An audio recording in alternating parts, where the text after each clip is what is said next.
I'll tell you a story in a little bit as to how I finally seriously got rid of it. In my case, directly. How do you define free will? I can tell you I define free will as those activities that happen that the brain knows are about to happen.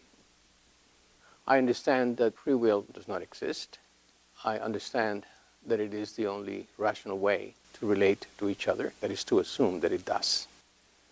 Although we deeply know that it doesn't. And you may ask me, how do you know? And the answer is, well, I did an actually lovely experiment on myself. It was extraordinarily revealing. There is an instrument used in neurology called a magnetic stimulator. So it's an instrument that has a coil that you put next to the top of the head, let's say, and you pass a current such that a big magnetic field is generated, which activates the brain directly. So if you get one of these coils and you put it on top of your head, you can generate a movement. If you put it in the back, you see a light. So you can simulate different parts of the brain and have a feeling of to what happens when you activate the brain directly without, in quote, you doing it. So I decided to put it on the top of the head, where I consider to be the motor cortex, and stimulate it and find a good spot where my foot on the right side would move inwards. And we did it several times, and I tell my colleague, I know anatomy, I know physiology. I can tell you I'm cheating. You put the stimulus, and then I move. I feel it, I'm moving it. And he said, well, how do you really know? He says, I tell you how I know. I feel it, but stimulate, and I'll move the foot outwards. So I stimulate, and the foot moves inwards again. Then I said, well, what happens? I said, well, I changed my mind. Do it again. So I do it half a dozen times. And it always moves inwards? Always. So I said, oh my God, I can't tell the difference between the activity from the outside and what I consider to be a voluntary movement. If I know that it's going to happen, then I think I did it. I now understand this free will stuff, this volition stuff.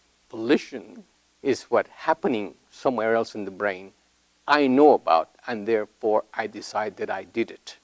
You actually take possession of something that doesn't belong to you. So you are saying that because there's this straightforward linkage between the stimulation and the foot moving inward, that even if you will yourself to move it out, and it still moves in, are you saying that you nevertheless thought your sensation was of having moved it out? No. The sensation is that it was I who did it. Even though it was moving it in? It moved it in, and anyway. The sensation is, well, I moved it in. I could not, my system, have a feeling different to what I would have had I moved it inwards. So I want to move it outwards. When I feel the stimulus, I move it outwards, I move it inwards. Did you feel that there was a problem? No, I didn't feel there was a problem. I moved it inwards. But you thought you decided you were going to move it. Yes, but I moved it inwards. And then you think and you realize that you're saying it after the fact you moved it inwards, because it moved in an inwardly manner and you knew that this was going to happen, so you take possession of it. In other words, free will is knowing what you're going to do. That's all. Not necessarily willing it. Now, for other reasons, you may find that the rest of the nervous system, other than the one that wills, basically wants to do that. You're properly educated, you think it's the most intelligent thing to do, and so on. But the feeling that it is you who's doing it is a simplification. It is not you who's doing it. It's many cells deciding to do it.